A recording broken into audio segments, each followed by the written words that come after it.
আজকে আমরা হিউম্যান বডির একটা অ্যামেজিং ফ্যাক্ট সম্পর্কে জানব। আমরা জানি আমাদের এই পৃথিবীতে হাজার হাজার রং রয়েছে।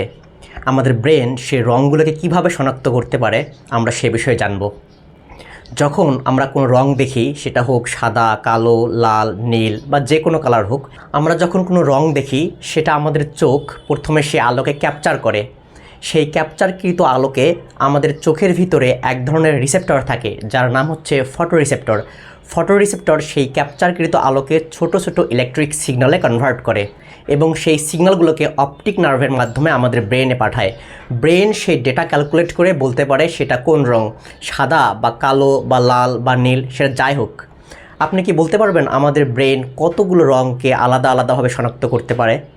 হয়তো আপনি ভাবছেন 10,000, 20,000, 1 লাখ, 2 লাখ, 3 লাখ। আপনার কল্পনারও বাহিরে আমাদের ব্রেন কতগুলো রঙকে ইন্ডিভিজুয়ালি শনাক্ত করতে পারে।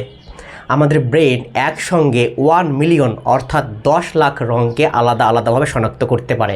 অর্থাৎ যদি 10 লাখ রঙকে আপনার চোখের সামনে রাখা হয়, তাহলে আমাদের ব্রেন সেই ডেটা ক্যালকুলেট করে বলতে পারবে কোনটা কোন রঙ।